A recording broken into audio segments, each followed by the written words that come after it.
Buenos días, hermanos. Bienvenidos en el nombre del Señor.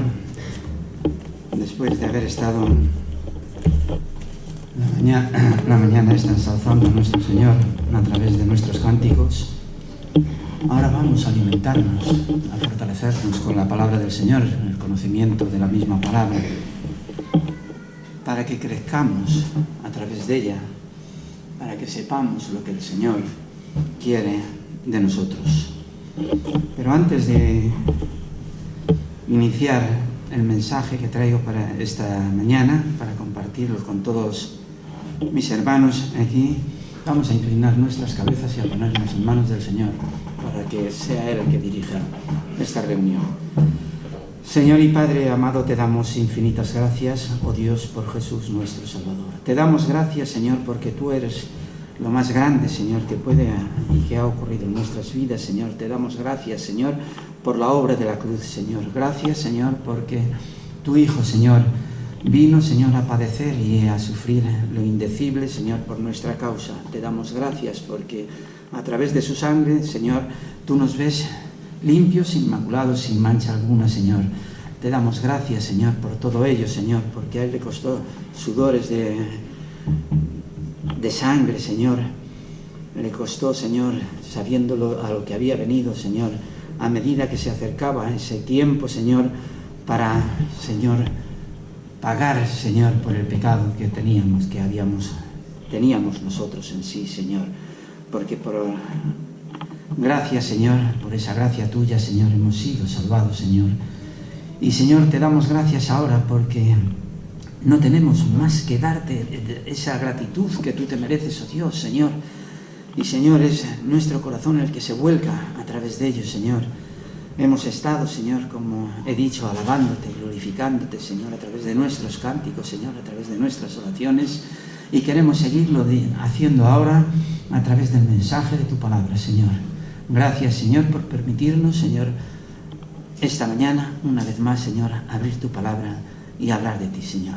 Recibe gloria y honra en el nombre de Cristo Jesús. Amén, Señor. Amén.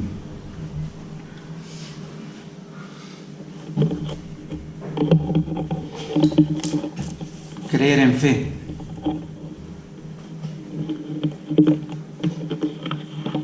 ¿Hacia dónde vamos?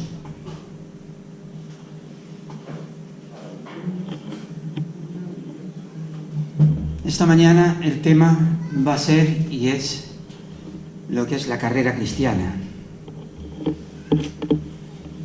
Todo creyente debe saber que conocer a Dios es el más elevado y el mejor de los conocimientos que el hombre puede alcanzar.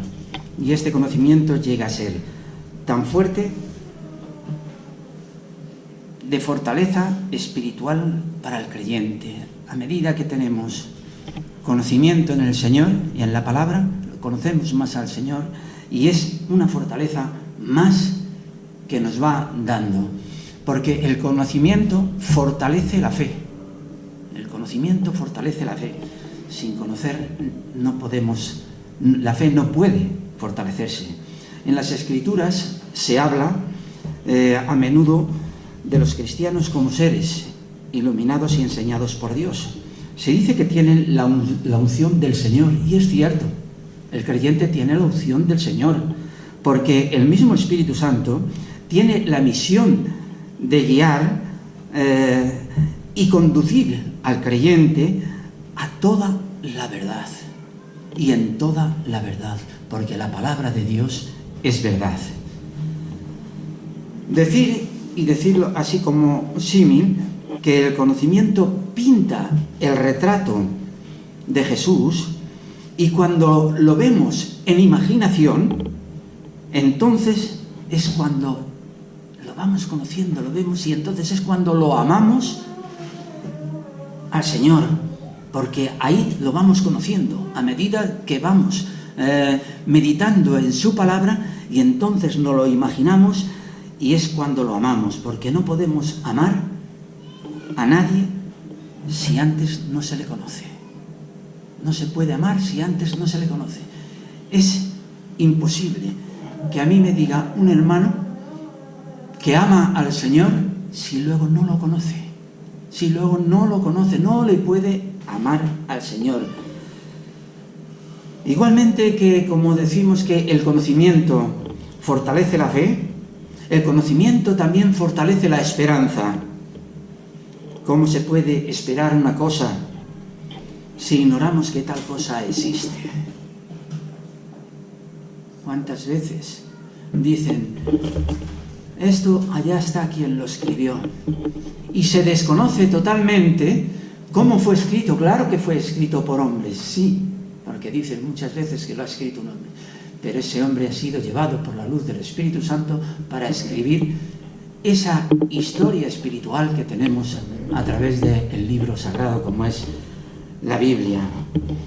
No hay una sola palabra bajo la protección de Dios que no sea nutrida ni llevada a la perfección por el mismo, sino por el mismo poder del Santo Espíritu y el conocimiento de Dios.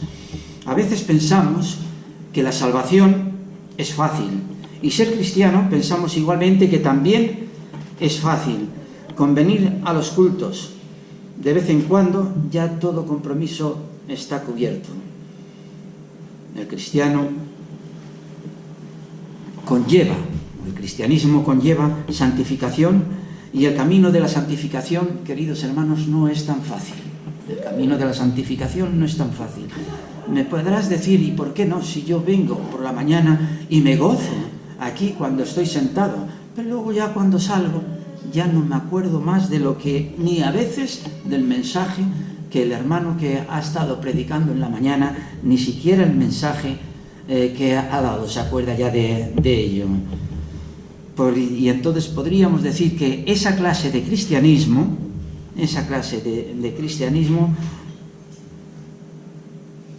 no es el que el Señor quiere que así sea. Porque, como decíamos, es muy fácil decir que yo asisto, conozco al Señor y me gozo en el Señor, pero luego no vivo en el Señor, Entonces, como decía, esta clase de cristianismo prefiere tener a Jesús como Salvador antes que tenerlo como Señor. Y mirad lo que acabo de decir, como Salvador, y es que es nuestro Salvador, pero es más cuando lo tenemos como Señor, porque entonces consideramos indudablemente que es nuestro Señor y Salvador. Entonces es mucho más fuerte todavía eso. Prefieren tener la salvación, la gracia y la bendición antes que seguirle como su Señor y Salvador. Los religiosos son personas que tienen cualidades para servir, muestran una apariencia de santidad, pero cuando hay que trabajar, cuando hay que evangelizar, no se les encuentran, no están. Cuando hay que orar por alguien que está en necesidad, tampoco están ahí, y así un largo etcétera. Y por mucho que digan soy cristiano, no significa que están dentro del reino de Dios, solamente serán un religioso más. Creen que por conocer lo básico de la Biblia ya son por derecho bendecidos. A veces te responden, Dios sabe todas las cosas, Él tendrá y hará su voluntad, nosotros no podemos hacer nada, es Él el que hace. Estas respuestas son totalmente, para mí, son incoherentes en eso. La Iglesia no puede estar formada por cristianos a distancia, hermanos. No puede ser que yo me diga cristiano y esté aquí, allá, y luego nada más venga y me goce en ese momento en las cosas del Señor. Leemos en Hechos de los Apóstoles, en el capítulo 1, que dice, todos estaban unánimes, dedicados constantemente a la oración junto con las mujeres y María, la madre de Jesús, y sus hermanos. Y en Hechos 2, cuando llegó el día de Pentecostés, ¿cómo era? ¿Cómo estaban? Estaban repartidos todos, uno aquí, otro allá, otro en el otro lado. Estaban todos unánimes juntos. Por eso en Hechos 4 nos sigue diciendo que cuando ellos le oyeron, alzaron su voz unánimes a Dios y dijeron, soberano Señor, tú eres el que hiciste el cielo, la tierra y el mar y todo lo que hay en ella. Vamos a hacer una lectura para centrarnos en el tema, como he dicho, que sobre lo que es la carrera cristiana. En Hebreos, capítulo 12, dice: por tanto, nosotros también, 2 versículos voy a leer. Por tanto, nosotros también, teniendo en derredor nuestro tan grande nube de testigos, despojémonos de todo peso y del pecado que tan fácilmente nos enreda, y corramos con perseverancia la carrera que tenemos por delante, puestos los ojos en Jesús, el autor y consumador de la fe, quien por el gozo que tenía por delante sufrió la cruz, menospreciando lo oprobio, y se ha sentado a la diestra del trono de Dios. Por tanto, dice en un principio, nosotros también, quedémonos con esta frase, nosotros también, porque más de una vez va a salir esta frase en sí. En el capítulo anterior, el autor de esta epístola está considerando el ejemplo que dejaron los grandes hombres de la fe. Ahora, aquí en el capítulo 12, comprobamos que es una continuación al anterior capítulo, y por eso es que cuando empieza diciendo, por tanto, o sea, continuando esto, en vista de todo lo que se ha dicho y de todo lo que se ha considerado, nosotros también, frase que nos lleva a considerar el hecho que hemos de correr también esa carrera, hemos de correr la carrera que nos es impuesta como creyentes, hermanos. Hemos de correr esa carrera también nosotros. El lenguaje, tenemos que este lenguaje, el mensaje moderno, suena vagamente similar a tal como soy, pero la diferencia del significado todavía es mucho más profunda. Ese tal como soy, a mí me acepta el Señor tal como soy, eso es mucho más profundo, hermanos. Hay hombres que no solo oyen que Cristo les recibirá tal como son, sino también que Él les permitirá continuar tal como son. Eso no es así.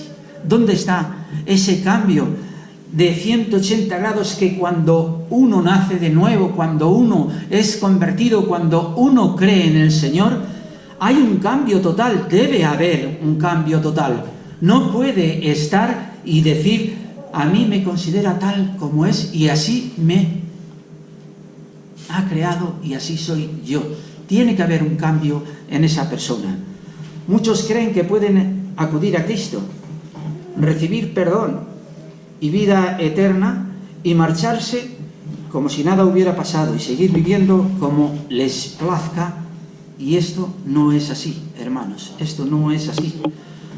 Todos conocemos lo que es el arrepentimiento, lo que es arrepentirse, y esto es un elemento decisivo de la fe auténtica, que además es un don divino, un don de Dios, la fe.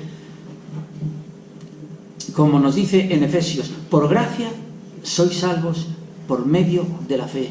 Y esto no es de vosotros, no es porque yo haya querido y hoy lo quiera y mañana no lo quiera. Esto es un don de Dios. Esto es un don de Dios. Y la fe no es transitoria ni potente. La fe tiene una calidad en sí que garantiza la supervivencia hasta el fin. Por ello tenemos como ejemplos aludidos a los personajes del capítulo 11 de Hebreos, los héroes de la fe. Y esto no debe de hacernos olvidar que su ejemplo era el de animar a los creyentes a enfrentar las dificultades en virtud de la misma y poderosa fuerza espiritual que había caracterizado a sus antepasados. Si otros habían corrido bien a través de los caminos tan diversos, nosotros también debemos hacerlo. Hemos de correr con paciencia esos caminos que nos son propuestos. Y esta expresión, abriendo así comillas, esta expresión que venimos matizando nosotros también, es muy significativa porque, al igual que habla de las personas y de los personajes del capítulo 11 de Hebreos, nosotros no nos limitaremos de ponderar lo que ellos fueron, como también no nos limitamos a ponderar lo que ellos hicieron. No nos podemos limitar a ponderar, sino que nosotros también hagamos ahí. No nos quedemos nada más que diciendo lo que hicieron, sino nosotros también hagamos. Diremos que la vida heroica, cerrando ya esas comillas, y servicial, es el testimonio ejemplar que ellos dejaron. Por tanto, nosotros también debemos dar semejante testimonio. Hermanos, vivir la vida cristiana es como competir una carrera. Y de hecho, el camino que él marca aquí, el capítulo 12 de Hebreos, ilustra la competitividad sobre unos atletas que comienzan la carrera y subraya además la necesidad de nuestro esfuerzo en el testimonio durante los años de oportunidad que venimos y que estamos viviendo aquí en la tierra.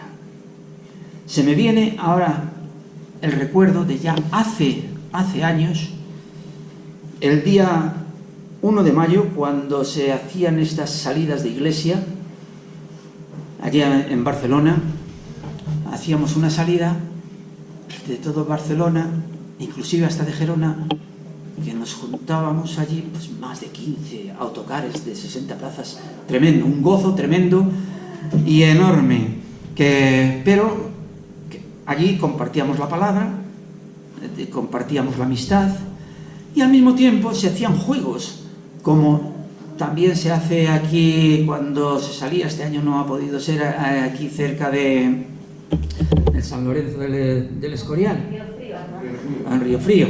Pues igualmente así. Entonces, a lo que voy, yo entonces estaba en pleno furor, que ese es el furor que tenemos del creyente reciente, el convertido recientemente, que vamos flotando sobre las nubes y creemos que no nos vamos a caer. Y entonces yo me apunté en mi juventud, en la carrera esa atlética también, para competir en esa carrera. Y entonces dije, esto es mío, esto es para mí, nos ponemos a correr. Y corría yo bastante, tenía bastante y creía que lo soportaría. Y entonces estamos, venga corriendo, y digo yo, pin, pero el tiempo va pasando y entonces ese pin, me voy quedando para detrás. Digo, no, yo no llego a la meta que estaba propuesta y que estaba allí marcada. No llego allá. Pero en esto que según voy corriendo, así, se me presentan dos personas, uno al lado y otro a otro, y además encapuchados, y eso no piensen cualquier cosa rara, no.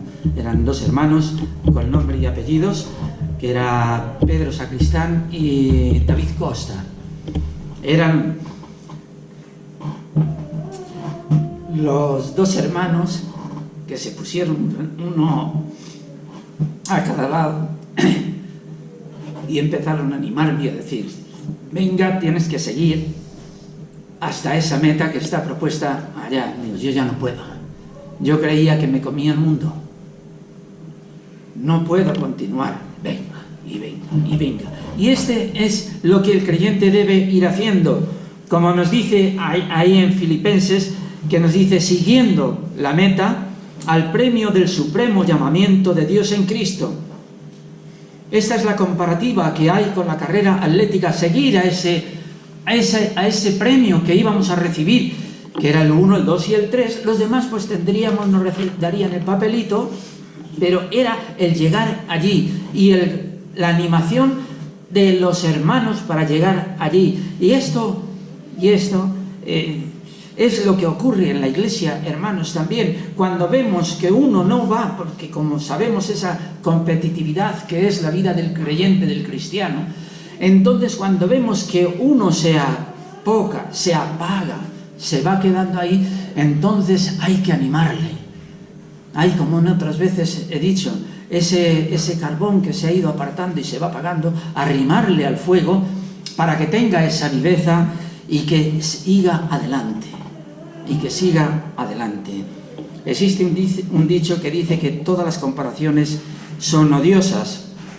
Pero en este caso que se está haciendo esta comparación hecha entre la vida cristiana con una carrera atlética, que nos ayuda a aclarar y a ver esta figura o simbolismo que estamos así explicando de la carrera como una meta a conseguir por todos nosotros.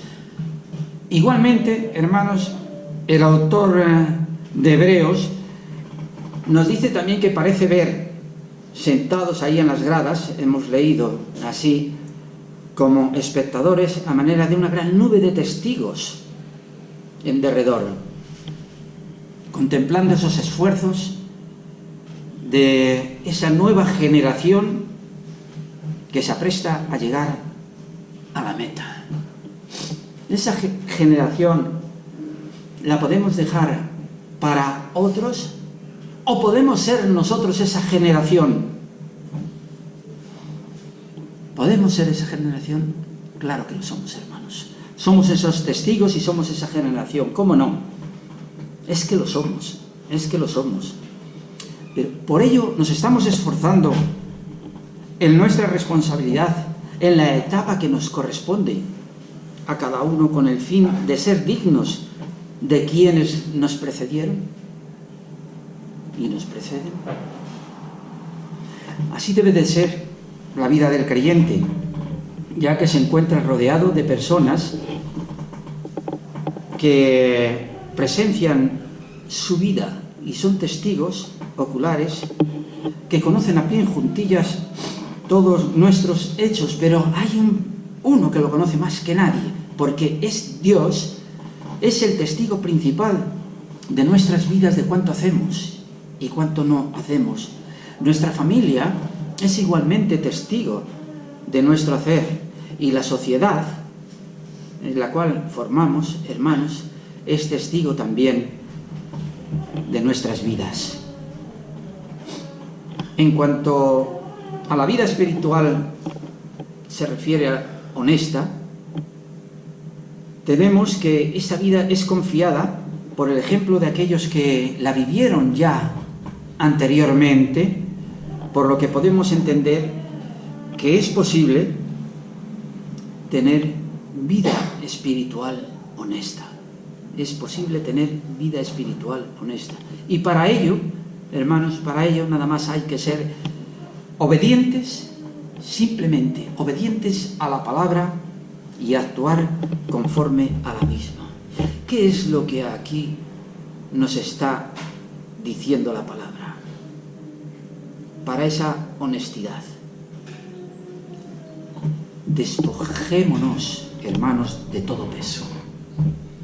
Por eso no puede ser que a mí el Señor me me considera tal como era, porque yo así me ha conocido de siempre. No puede ser. Hay que despojarse de todo pecado, porque en ello, en ese despojamiento, comprobaremos indudablemente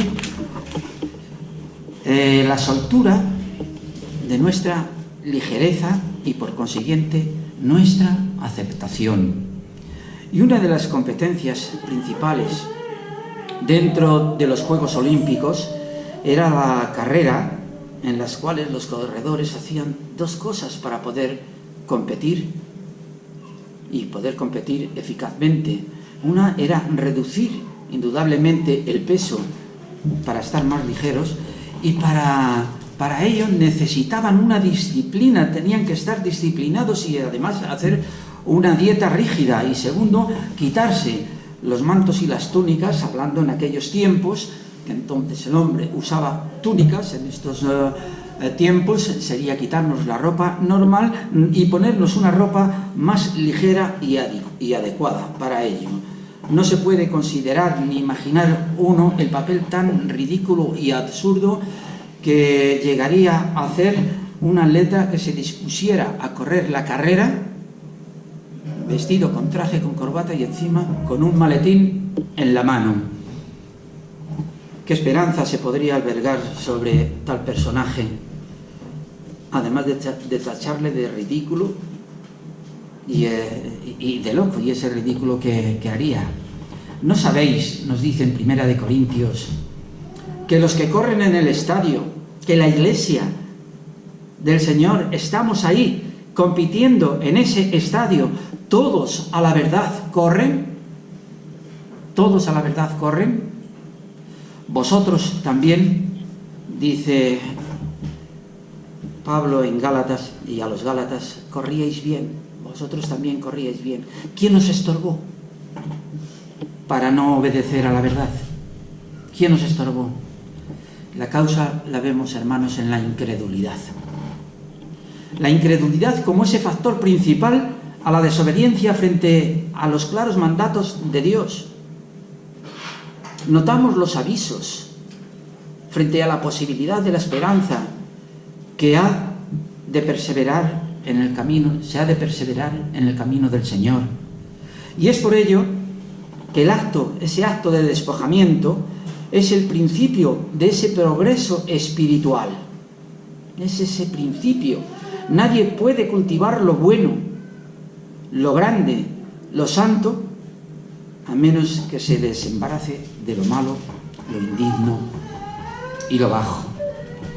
Despojarse es sinónimo de desechar, y en la palabra resaltan además otras citas, además de muchas, como primera de Tesalonicenses, que dice: pues ellos mismos cuentan acerca de nosotros y de cómo os convertisteis de los ídolos a Dios para servir al Dios vivo y verdadero. Y en Santiago nos dice: por lo cual, desechando toda inmundicia y todo resto de malicia, recibid con humildad la palabra implantada, que es poderosa para salvar nuestras almas. Y en primera de Pedro dice: por tanto, desechando toda malicia y todo engaño e hipocresías, envidias y toda difamación, desead como niños recién nacidos la leche pura de la palabra, para que por ella crezcáis para salvación. Recordemos, hermanos, que el sacrificio de Cristo, aunque de infinito valor espiritual, también tiene un valor eminentemente práctico. De la misma manera que los israelitas cometieron muchas infidelidades en su peregrinación por el desierto y tuvieron que ser castigados por Dios, así también nuestra andadura espiritual por el desierto de esta vida requiere una constante labor de purificación, hermanos. Nuestra pureza implica desprenderse de toda escoria de defecto y de pecado. ¿Y qué debe hacer el cristiano para colaborar en esa constante purificación? Algo tan sencillo, hermanos, como el de tomar su cruz cada día para ser verdadero discípulo, del Señor, de ir siguiendo al Maestro. El apóstol Pablo a los hermanos de Filipo les pide que continúen la actitud de obediencia ya practicada por ellos y que no se volvieran atrás. Yo me iba a haber vuelto atrás, yo no iba a haber llegado a aquella meta si no es por los hermanos que me animan. No te preocupes aunque llegues el último. No deniegues, tú sigue adelante, sigue el camino. Por ello les dijo el Señor que Cristo se hizo obediente hasta la muerte y muerte de cruz. Y este ejemplo de obediencia que el creyente y el cristiano, para él debe ser norma de vida para todo aquel que dice ser cristiano. Por tanto, corramos con paciencia, hermanos, la carrera que tenemos por delante, esgrimiendo en ello perseverancia sobre nuestros actos, así como paciencia incansable, intentando con nuestro esfuerzo no ser vencidos por la desesperanza, poniendo la vista en el autor y consumador de la fe, quien prometió que nuestras fuerzas serían inagotables y que podríamos correr sin cansancio y caminar sin fatigarnos. La vida cristiana, hermanos, no es un paseo ni es un viaje de ocio. Es una carrera que implica esfuerzo y dedicación, y no por eso debe de ser una carga. No por eso debe de ser una carga, porque como nos dice ahí en Mateo 11, en el capítulo 11, que cuando estamos comprometidos en los asuntos del Señor, nos encontramos ligados a Él, y que este ligamiento es el yugo del que nos hace referencia esta cita.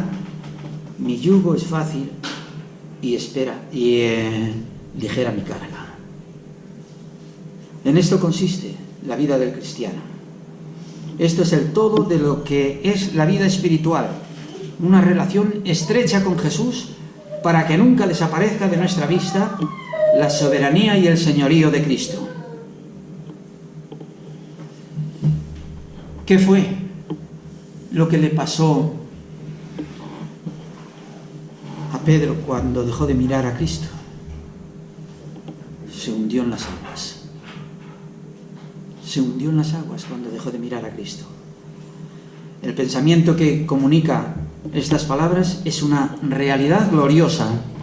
Los pecadores pueden venir a Cristo tal como son, únicamente sobre la base de la fe, y Él les salvará. La maravillosa promesa del Señor está ahí en ese versículo que muchos conocemos, que es en Juan 3:16, porque el amor de Dios, y de tal manera amó Dios al mundo. Pero ¿qué es lo que nos está diciendo en Juan 3:37? Nos dice: el que a mí viene, jamás lo echo fuera. La erosión, queridos hermanos, del Evangelio en nuestros días ha hecho una connotación insidiosa a esta verdad. El lenguaje, como decíamos, mensaje moderno, suena vagamente a tal como soy, pero la diferencia y el significado es mucho más profunda. Porque los pecadores no solo oyen aquello que quieren escuchar de que Cristo les recibirá tal como son, sino que también les permitirá continuar tal como son, creyendo muchos de ellos erróneamente que pueden acudir a Cristo, recibir absolución y vida eterna y marcharse para seguir viviendo como les plazca a su bola. La salvación, hermanos, es una de las elecciones que el hombre debe buscar, indudablemente, sabiendo que no es solo una decisión momentánea en el sentido que frecuentemente uno se cree. Jesús mismo se encuentra en la encrucijada del destino de cada persona y demanda una decisión deliberada de vida o muerte, cielo o infierno. Mismo Señor aquí demanda en el Sermón del Monte que cada persona elija entre seguir al mundo por el camino fácil o seguirle a Él en el camino difícil. El esfuerzo por experimentar más de Cristo, ser más obediente a Él, moldear el carácter cristiano, adoptar la actitud de Cristo hacia la gente y las cosas, es una lucha disciplinada y constante. El crecimiento cristiano no es automático y nuestra relación con Cristo debe ser cuidada celosamente si queremos progresar y desarrollarnos como cristianos. ¿Dónde está el camino que conduce a la morada de luz? Es una pregunta que Job se la hace en el capítulo 38-19, pero hay una contestación en Juan 12:46 que dice: yo, Jesús, la luz, he venido al mundo para que todo aquel que cree en mí no permanezca en tinieblas. El tiempo, hermano, se lo lleva todo. Las flores, los animales, los hombres, todos nacen, viven cierto tiempo y luego desaparecen sin excepción a esta regla. Pero ¿dónde van los hombres? ¿Dónde va el hombre? ¿Dónde va el hombre? Esta es una pregunta angustiosa que mucha gente se hace. ¿Perecerá el hombre y dónde estará? Dice Job en 14. ¿Perecerá el hombre y dónde estará? Tenemos la palabra de Dios. Ahí está. Bien, para terminar y como resumen decir que la palabra de Dios, hermanos, está llena de vida. Nada más tenemos que dejarnos llevar por el significado de la misma para terminar con éxito la carrera de la vida. Su fuente es el Dios vivo, su mediador, Cristo el resucitado, y su poder, el Espíritu de Dios, el Espíritu que da vida. Cada gracia es una acción dinámica que Dios nos da en Cristo por medio del Espíritu Santo. Por tanto, hay que tener coraje en todas las circunstancias de la vida. Por consiguiente, decir que un cristiano no es alguien que compra un seguro de incendios y firma lo imprescindible para evitar una vida desagradable en el más allá. Un cristiano, como hemos venido diciendo y hemos venido viendo en esta mañana, debe ser alguien cuya fe se manifieste en sumisión y obediencia. Un cristiano es aquel que sigue a Cristo con todas sus consecuencias. Un cristiano es alguien que se dedica sin condición a Cristo como Señor y Salvador. Alguien que desea agradar a Dios y su propósito es ser un discípulo de Cristo.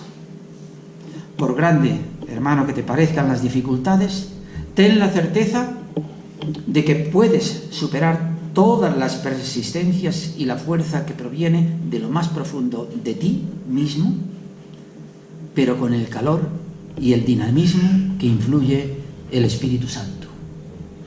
Dios está en cada uno de nosotros, presto a darnos energía y vigor, ánimo y estímulo. Confía, hermano, en la bondad del Padre, que jamás desampara a ninguno de sus hijos. Quiero terminar leyendo un artículo que me vino de uno de los hermanos en la misión 365 en ACP, y entonces he creído que lo he sacado conveniente en esta mañana. Dice así: el camino del cristiano no siempre está alumbrado por el sol. Tiene periodos de tinieblas y de tormentas. Es verdad que en la palabra de Dios está escrito: sus caminos son caminos deleitosos y todas sus veredas paz. Y también es una gran verdad que la religión tiene por fin dar al hombre felicidad en la tierra y gloria en el cielo. Pero la experiencia nos dice que si bien la senda del justo es como la luz que va en aumento hasta el día que es perfecto, sin embargo a veces esa luz se eclipsa. En ciertas ocasiones las nubes cubren el sol del creyente y él anda en las tinieblas y no ve la luz. Hay muchos que se han regocijado en la presencia de Dios por un tiempo. Han estado al sol en las primeras etapas de la carrera cristiana. Han andado a lo largo de delicados pastos junto a aguas de reposo, pero de repente el glorioso cielo se nubló. Y en lugar de la tierra de Gosén han andado por el desierto arenoso, y en lugar de aguas cristalinas hallaron aguas turbias y amargas al justo. Que el Señor bendiga su palabra. Amén.